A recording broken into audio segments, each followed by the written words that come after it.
kinda sketchy. But the question is, why have these cars become so forgotten? Good morning. Now, if you are looking for a powerful front-engine V12 supercar for, let's say, the $150,000 range, what should you buy? Anything ring a bell?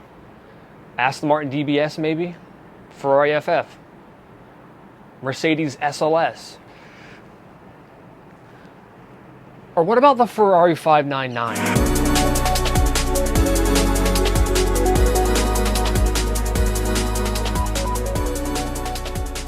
Behind me is a car that is 17 years old and yet develops the same amount of power as a Lamborghini Huracan. It has the V12 from the Ferrari Enzo, essentially. This is a car that it seems like everyone has completely forgotten about. The Ferrari F12 has completely overshadowed this car. You really never see these driving around or even spoken about. A lot of people think it is a relatively ugly Ferrari. I sort of disagree. I think it's aged quite gracefully. They've become even classier than they were before. The long nose, challenge wheels, and those flying buttresses especially, I love. But today we're going to discuss what makes the 599 such a bargain on the used market. How convenient. Looks like I got the keys right here. All right.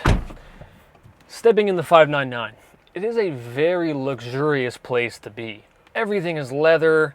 You can get carbon fiber around. This one is beautifully optioned with the red insert Daytona seats, factory carbon fiber race seats as standard in a 599, and they are some of the nicest, most comfortable seats of any supercar I've ever been in. It's just very plush in here and a lovely place to spend time. Like even down here where you will never touch or even see is leather.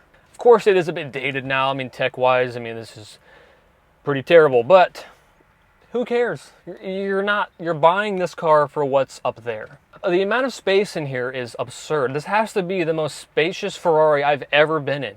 I could be 1,100 pounds and need to be cut out of a wall to leave my house, and I would still fit in a 599. But let's go ahead and start her up.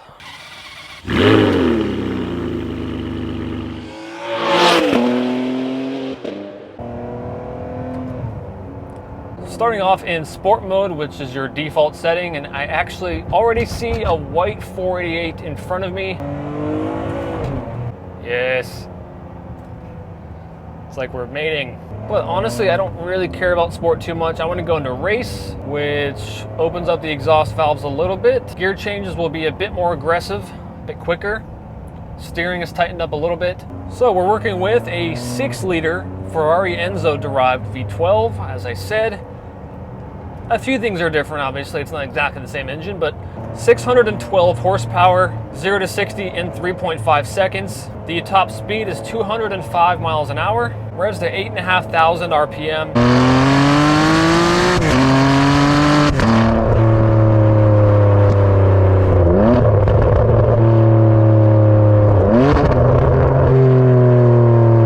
It is the 6-speed single clutch F1 paddle shift transmission. Pretty much the final iteration of it. I mean, I guess it's not like the Scuderia's transmission, but it is the final version of it, essentially. Those are pretty quick shifts. A lot of people love to hate on these old transmissions, but I don't mind them. I mean, I do think in a GT car, I don't know if it would bother you more or less because you're more so focused on cruising in 5th or 6th gear on the interstate and not really worried about the shift times. Or is it annoying because as a GT car, it's a bit more of a dailyable kind of car, can be driven every day, and then it's kind of clunky around town. So it's like, I guess it just depends on how you drive the car. I don't mind it. It does have carbon ceramic brakes, which are quite grabby when they are cold. In the corners, it does just fine. I mean, it is just shy of 2 tons, and it has that heavier weighted, more old school Ferrari steering feel, unlike the F12 and on, where it was just became super darty and almost too quick. It's a little bit, I don't want to say it's like the most confidence inspiring acceleration because it isn't. It's a little, it just feels, it's very floaty. It doesn't feel like it's really stuck to the ground. It sort of feels like you're out of control. Like you might lose it here any second now. As much as they say the F12 and 812 are a handful, a lot of people actually say, no, it's the 599 that you have to look out for. The exhaust really opens up around 4,000 RPM. Before that, it's just really quiet. And even after 4,000, it could be louder. Let's just say that. But it does have a bit of the Enzo sound, obviously.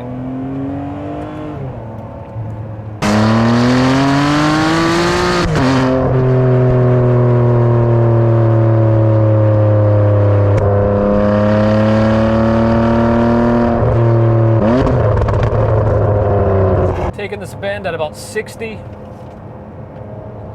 I mean, it handles them just fine, but kind of sketchy. Visibility also is tremendous on this car. I can see out very well. I can even see behind pretty well. Another thing I didn't realize as well is like every 2 generations, the car typically goes through a drastic change. Like the 550, 575 looked pretty similar. The F12 and 812 look pretty similar. I never realized that the 599 never really had like a follow-up. Maybe it is ugly. I don't know, maybe that's why. Oh! The pickup is wild.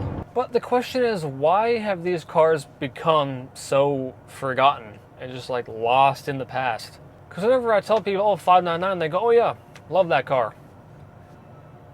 Do you though? I mean, the F12 was a huge leap forward, obviously, just like the 430 was to the 458, you know? Like, I never see these driving around or at any cars and coffees. It's just a lot of car. The 599 does seem like a sort of niche car. It's not the obvious choice, right, for 150K. Obvious choice would be 570S, Audi R8, all the sort of mainstream supercars. Pretty much nobody under the age of 40 is going to be thinking about a 599. All the front engine V12 Ferraris are sort of considered the gentleman's Ferraris. They're a little bit classier, a little bit more laid back of an experience, not as focused as the mid-engine cars. Just a completely different driving dynamic.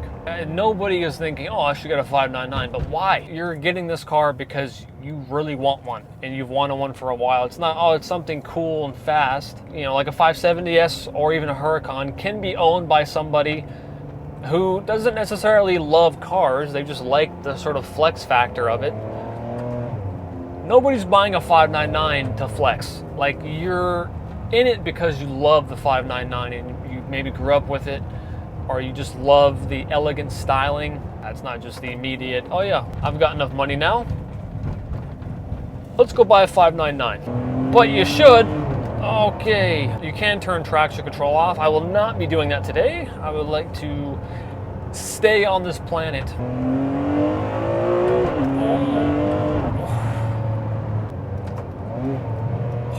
It does sound good. And I always liked how the 599 looked. It's a very nostalgic car to me. Now this is Rosso Corsa over tan. Of course, it looks great. But I actually think these cars look the best in gray.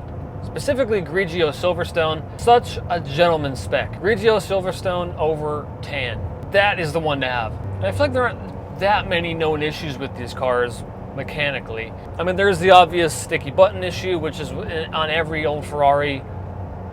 The dash starts to pull, leather starts to pull if it's out in the sun too long, but those are all user errors that you can avoid. Only 30 599s came with a gated manual transmission.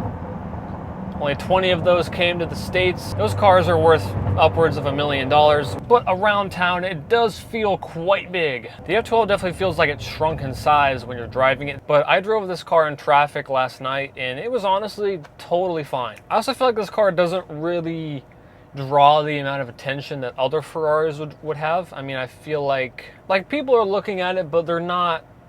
I haven't seen any photos taken of this car, any kids. They don't know what this car is. They only care about SVJs and Koenigsegg's. So now we're on the interstate, this car's home turf, and it rides very well. I could see this easily being a nice long distance cruiser.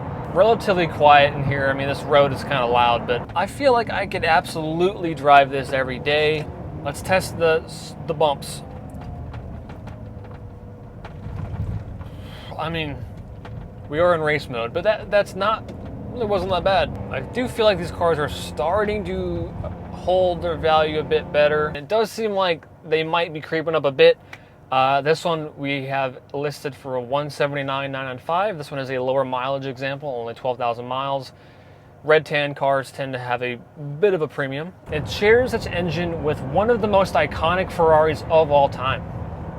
The car that's named after the founder of the company. That is special. Thank you guys so much for watching. If you liked the video, give it a thumbs up, and I will see you guys in the next one.